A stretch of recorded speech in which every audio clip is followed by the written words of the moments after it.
Hi గారు, welcome to our channel. ప్రస్తుతం మనతో పాటు దాము బాలాజీ గారు, సీనియర్ జర్నలిస్ట్ ఉన్నారు. వాటితో ఒకసారి మాట్లాడదాం. సార్ నమస్కారం సార్. నమస్తే. సార్, రష్యా వాళ్ళు అమెరికా పైన అణుబాంబు వేయడానికి సిద్ధమైపోయారు, మేము అణుబాంబు వేస్తామని వాళ్ళు కూడా చెప్తున్నట్టుగా వార్తలు వినిపిస్తున్నాయి సార్. ఎందుకు అనంటే ఉక్రెయిన్ వాళ్ళు మిసైల్స్ ప్రయోగించారు రష్యా పైన, దానికి పర్మిషన్ ఇచ్చింది బైడెన్ అప్పుడు. సో ఇప్పుడు మిసైల్ నిన్న ప్రయోగించడంతో వాళ్ళు కోపంతో ఉన్నారు, ఇక అమెరికా పైన మేము అణుబాంబు వేస్తామని చెప్తున్నారు. ఇదేమన్నా మూడో ప్రపంచ యుద్ధానికి దారితీయచ్చు అన్న చర్చ కూడా మొదలైపోయింది. మరి దీన్ని ఏ విధంగా చూడొచ్చు అంటారు? మరి ఇప్పుడు ట్రంప్ ఏమన్నా దీన్ని డీల్ చేసి ఆపుతారా? ఇక్కడ మోదీ గారు కూడా రష్యా తోటి ఉక్రెయిన్ తోటి మంచి సంబంధాలే ఉన్నాయి, ఆయన ఏమన్నా డీల్ చేసి ఆపే ప్రయత్నం ఏమన్నా చేస్తారా? ఏం జరిగే అవకాశం ఉంది? రష్యా ఉక్రెయిన్ మధ్య వార్ అనేది దాదాపు 3 ఏళ్ళుగా జరుగుతుంది. ఎగ్జాక్ట్గా చెప్పాలంటే 1000 రోజులు కంప్లీట్ అయింది. సో అటువంటి వారు నేను ఆపేస్తాను, 1 డేలోనే వార్ను ఆపేస్తానని ట్రంప్ చెప్పాడు ఎలక్షన్ టైంలో.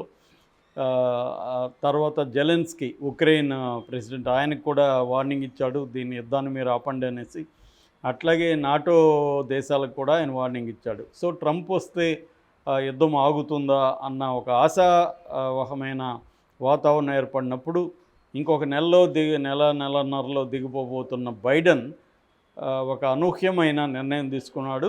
అదేంటంటే ఉక్రెయిన్కి గ్రీన్ సిగ్నల్ ఇచ్చాడు. తాము తయారు చేసిన బాలిస్టిక్ క్షిపణుల్ని, లాంగ్ డిస్టెన్స్ బాలిస్టిక్ క్షిపణుల్ని రష్యా మీద ప్రయోగించడానికి అనుమతి ఇచ్చాడు. దాంతో నిన్న వాళ్ళు బయాన్స్క్ అనే ఒక ఏరియాలో రష్యన్ భూభాగం మీద ఈ బాలిస్టిక్ క్షిపణుల్ని ప్రయోగించారు. ఈ బాలిస్టిక్ క్షిపణులని ఏటీఎంఎస్ అంటారు. ఏటీఎంఎస్ సిస్టమ్ అంటే MGM-14, ఇవి MGM-14 army tactical missile system అనమాట. ఇవి సూపర్సోనిక్ టాక్టికల్ బ్యాలిస్టిక్ మిసైల్ అంటారు. దీన్ని అమెరికాకు చెందిన లింగ్టెన్కో వాక్ అనే ఒక కంపెనీ, ఎల్టీవీ అంటారు ఆ కంపెనీ తయారు చేస్తుంది. ఇది ఒక్కొక్క క్షిపణి, బాలిస్టిక్ క్షిపణి 1670 కేజీలు ఉంటుంది. 300 కిలోమీటర్ల దూరం నుంచి ప్రయోగించవచ్చు. స్కైలో 50 కిలోమీటర్ల ఎత్తు వరకు కూడా ఇది వెళ్ళగలదు. సో ఇది ఎఫెక్టివ్గా GPS ద్వారా గైడ్ చేయొచ్చు అనమాట. సో ఇటువంటి దాన్ని నిన్న ఫస్ట్ టైం ఉక్రెయిన్ ఇప్పటి వరకు రష్యన్ భూభాగం మీద ఇట్లాంటి మిసైల్ని ప్రయోగించలేదు. మరి బైడెన్ ఎక్కడ వీడు ఆపి వీడికి పేరు వస్తుంది అనుకున్నాడా? ఎందుకంటే ట్రంప్ పీరియడ్లో ఈ వార్ స్టార్ట్ కావలేదు. బైడెన్ పీరియడ్లోనే 2022 ఫిబ్రవరిలో ఉక్రెయిన్ మీద రష్యా వార్ మొదలుపెట్టింది. కాబట్టి అప్పటి నుంచి కూడా బైడెన్ క్రియేట్ చేసింది అనేది అందరి అభిప్రాయం. సో ఇప్పుడు ఇతను వచ్చినాక ఈ రష్యా ఉక్రెయిన్ వార్ వల్ల అమెరికాకు నష్టం కాబట్టి అమెరికా ఫస్ట్ అనే పాలసీ ట్రంప్ చేపట్టాడు. కాబట్టి అమెరికాకి నష్టం జరిగి ఎక్కడైనా కూడా తాను ఇంటర్వ్యూన్ అయ్యి అమెరికాకి నష్టం జరగకుండా దాను సరిదిద్దాను, ముఖ్యంగా యుద్ధాలను ఆపుతాననేది ట్రంప్ చెప్తున్నమాట. మరి ఆ ట్రంప్ యుద్ధాన్ని ఆపకముందే ఇతను రెచ్చగొట్టేసి ఉక్రెయిన్ని యుద్ధాన్ని మరింత ఎస్కలేషన్ ఆఫ్ వార్, సో మరింత పెంచడానికి బైడెన్ ట్రై చేస్తున్నట్టుగా కనబడుతుంది. బైడెన్కి మతి చెల్లించింది, అతనికి మతిమరుపు వచ్చిందని కూడా విమర్శలు వస్తున్నాయి. కానీ అతను గ్రీన్ సిగ్నల్ ఇచ్చేశాడు. దీంతో రష్యా రియాక్ట్ అయింది. రష్యా ఏం చెప్తుంది? మా దేశం మీద ఎవరు దాడి చేసినా మేము ఊరికే ఉండము, ఆ దేశానికి ఎవరు సహాయం చేస్తే వాళ్ళు కూడా మా ఎనిమీసే. అందువల్ల అమెరికాలో తయారైన ఈ మిసైల్స్ని ఉక్రెయిన్కి ఇచ్చింది. ఉక్రెయిన్ అమెరికన్ టెక్నాలజీ సాయంతో మా మీద దాడి చేసింది. కాబట్టి అమెరికా ఆల్రెడీ అణ్వాయుధం కలిగి ఉంది కాబట్టి న్యూక్లియర్ వెపను, మేము అమెరికా మీద న్యూక్లియర్ వెపన్ని వేస్తాము. అట్లాగే యూరోపియన్ దేశాలు ఎవరైనా ఉక్రెయిన్కి ఏ రకమైన సహాయం అందించినా ఆ దేశాలు కూడా మాకు ఎనిమిసే, ఆ దేశాల మీద కూడా మేము న్యూక్లియర్ వెపన్స్ వేస్తామని నిబంధనల్ని సవరిస్తూ నిన్న తీర్మానం చేసింది. ఇది ఇప్పుడు అందరికీ భయాందోళన కలిగిస్తుంది. ఏమైనా పుతిన్ డ్రాస్టిక్ చర్య తీసుకుంటాడా? న్యూక్లియర్ బాంబుని ప్రయోగిస్తాడా? ప్రయోగిస్తే పరిస్థితి ఏంటి? అవతల దేశాలు కూడా గమ్మునుండవు కదా. దీనివల్ల ఒక ప్రపంచ యుద్ధం వచ్చే పరిస్థితి ఉందా? ఎందుకంటే ఆల్రెడీ రష్యాకు వ్యతిరేకంగా కొన్ని దేశాలు, రష్యాకు అనుకూలమైన చైనా, కొంతవరకు ఇండియా, ఇలాగ చీలిపోయింది ప్రపంచం. ఇది ప్రధాన కారణం ఏంటంటే 91 వరకు ఉక్రెయిన్ కానీ రష్యా కానీ అన్నీ కూడా సోవియట్ యూనియన్లో భాగంగా ఉన్నాయి. 91లో విడిపోయినాయి. ఇది ఉక్రెయిన్ స్వతంత్ర రాజ్యంగా ప్రకటించుకునింది. అది రష్యాకి ఇష్టం లేదు. రష్యా ఉక్రెయిన్ని తన కంట్రోల్లో ఉంచుకోవాలనుకున్నది. ఇక్కడ నాటో ఎంటర్ అయింది, నార్త్ అట్లాంటిక్ ట్రీటీ ఆర్గనైజేషన్. దీంట్లో యూరోపియన్ దేశాలు, అమెరికా ఇవి ఉంటాయి. ఈ నాటో ఏమైంది, ఉక్రెయిన్ని తమ సభ్యత్వం ఇప్పించి ఉక్రెయిన్ వరకు తాము ఎక్స్టెండ్ చేయాలి నాటో ఆధిపత్యాన్ని నాటో అనుకున్నది అమెరికా ఆధ్వర్యంలో. దాన్ని రష్యా, నాకు పక్కనే బార్డర్లో ఉక్రెయిన్ ఉంటుంది, ఉక్రెయిన్లోకి మీరు కానీ ఎంటర్ అయితే నాకు ఇబ్బంది అని చెప్పి దాన్ని వ్యతిరేకిస్తుంది రష్యా. దాన్ని వ్యతిరేకించమని ఉక్రెయిన్కి చెప్తుంది. కానీ ఉక్రెయిన్ నాటోని, అమెరికాని ధిక్కరించే పరిస్థితిలో ఉక్రెయిన్ లేదు.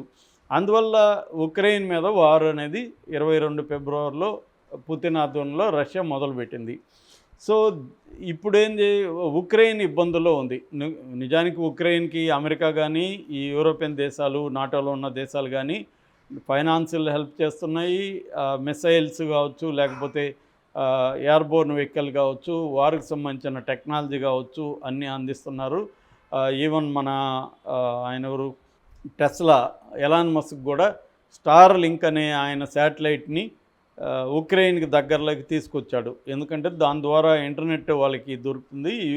జిపిఎస్, తర్వాత ఏఐ జనరేటెడ్ డ్రోన్స్ కావచ్చు, వీటన్నిటిని ఉపయోగించడానికి ఇంటర్నెట్ అవసరం. ఆ ఇంటర్నెట్ కోసం ఎలాన్ మస్క్ కూడా తన స్టార్ లింక్ని కిందికి దించాడు. సో ఇలాగా ఉక్రెయిన్ యుద్ధం చేస్తుంది, కానీ ఉక్రెయిన్ అనేది ఘోరంగా దెబ్బతినింది. రష్యాతో పోలితే ఉక్రెయిన్ అనేది వీక్, ఘోరంగా దెబ్బతినింది. లక్షలాది మంది సైనికులు చనిపోయారు, ప్రజలు నిరాశ్రయులయ్యారు. ఇటువంటి పరిస్థితి రష్యా కూడా దెబ్బతింది. రష్యా నుంచి కూడా అనేక మంది విదేశాలకు పారిపోయారు. ఉక్రెయిన్ నుంచి యూరప్ అంతా వలసలు వెళ్ళిపోయారు. ఈ దశలో వాళ్ళిద్దరూ నిజానికి కలిసిపోయి ఉన్నారు. ఎవరైనా వచ్చి యుద్ధాన్ని ఆపితే బాగుండేమన్న పరిస్థితిలోకి వాళ్ళు వెళ్ళిపోయారు. దీన్ని ఉపయోగించుకొని మోడీ రష్యాతోనూ, ఉక్రెయిన్ ప్రెసిడెంటు జెలెన్స్కీతోనూ చర్చలు జరిపాడు. ఇద్దరు మీరు యుద్ధం ఆపండి అని చెప్పాడు. రష్యా ప్రెసిడెంట్ని 3 సార్లు 3 నెలల్లో 3 సార్లు కలిశారు. ఇండియాకి కూడా ఆహ్వానించాడు. నెక్స్ట్ మంత్ పుతిన్ ఇండియాకి వస్తున్నాడు. మోడీ కూడా సీరియస్గా ట్రై చేస్తున్నాడు. ఎందుకంటే మోడీకి కూడా, మన దేశానికి కూడా ఈ రష్యా, ఈ ఉక్రెయిన్ వార్ వల్ల అనేక రకాల ఇంపాక్ట్ పడింది.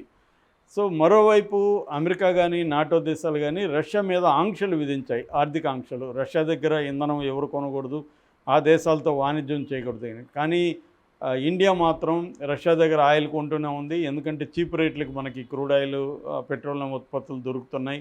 తర్వాత కరెన్సీ కూడా రష్యన్ కరెన్సీలో చెల్లించవచ్చు అని కూడా రష్యా ఒప్పందంలో ఉంది. అందుకని మనకు బెటర్గా ఉంది. సో ఆ రకంగా మనం చాలా బాగుపడ్డాము. మన వల్ల రష్యాకు కూడా హెల్ప్ అయింది. ఎందుకంటే వాళ్ళకి వేరే యూరోపియన్ దేశాలంతా బహిష్కరించాయి కాబట్టి ఆ కూటమిలో లేని దేశాలు, చైనా కావచ్చు, ఇండియా కావచ్చు, టర్కీ కావచ్చు, ఇరాన్ కావచ్చు, ఇలాంటి దేశాలు ఆ దేశంతో వాణిజ్యాన్ని కంటిన్యూ చేస్తున్నాయి. అందువల్ల కొంతవరకు రష్యా నిలబడగలిగింది.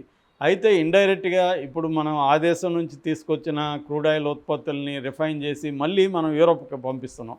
అంటే యూరోప్లో కూడా ద్వంద్వ ప్రవృత్తి ఉంది. ఒక పక్క ఆంక్షలు ఉంటే దాన్ని తీసుకొచ్చి మళ్ళీ వీళ్ళు కొనుక్కుంటున్నారు కదా. అంటే ఒక రకంగా రష్యన్ ఉత్పత్తుల్ని వాళ్ళు కూడా వాడుతున్నారు కదా. దానికి కారణం ఏంటంటే యూరోప్ దేశాలు అనేకం క్రైసిస్లో ఉన్నాయి. ఇప్పుడు ట్రంప్ వచ్చి ఇంకొక బాంబు కూడా పేల్చాడు యూరోప్ దేశాలకు. అదేంటంటే నాటోలో మీరు డబ్బులు ఎక్కువ పెట్టుబడులు పెట్టట్లేదు, నాటోకి ఫండ్స్ ఇవ్వండి, మేమే ఇచ్చి మేమే కుదరదు, మీరు కూడా ఇవ్వాలి అని పెట్టాడు. దానివల్ల ఆయా దేశాల మీద బర్డన్ పడుతుంది. ఎందుకంటే ఆల్రెడీ యూరోప్లో చాలా దేశాలు ఫైనాన్షియల్ క్రైసిస్తో సతమతం అవుతున్నాయి. సో ఇటువంటప్పుడు వాళ్ళు దీని మీద ఇన్వెస్ట్ చేయడం అనేది వాళ్ళకి ఇబ్బంది అవుతుంది. సో ఈ పరిణామాల నేపథ్యంలో ఇప్పుడు ఇమ్మీడియట్గా చోటు చేసుకున్న ఉక్రెయిన్ దాడి ఏదైతే ఉందో అది కూడా దేని మీద దాడి చేసింది, రష్యాలో ఉండే ఈ బ్రయాన్స్ ప్రాంతంలో ఉండే డిఫెన్స్ ఫెసిలిటీస్ మీద దాడి చేసింది. అంటే డిఫెన్స్ తయారీ కేంద్రాలు కావచ్చు, వాటి మీద దాడి చేసింది. పెద్ద నష్టమేం కలగలేదు, మేము అన్నిటిని కూడా వాటిని బ్రేక్ చేయగలిగాము అని, ఇంటర్సెప్ట్ చేసి వాటిని కూలగొట్టగలిగామని రష్యా చెప్తుంది. కానీ ఎంత నష్టం ఏం జరిగిందనేది తెలియదు. ఇప్పటివరకు ఉక్రెయిన్ మేమే దాడి చేసామని క్లెయిమ్ చేయట్లేదు, రష్యానే చెప్తుంది. దీని నుంచి ఒకవేళ రష్యా అమెరికా మీద కూడా ఏమన్నా అణుబాంబు వేసే పరిస్థితి ఉందా అనే చర్చ జరుగుతుంది. కానీ ఎక్స్పర్ట్లు, ఈ రష్యా వీటి మీద అనుభవం ఉన్న ఎక్స్పర్ట్ల ఇంటర్వ్యూలు నేను కొన్ని చూశాను.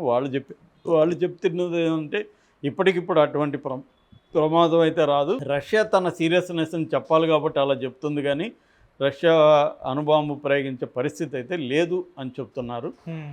మనకి నాకు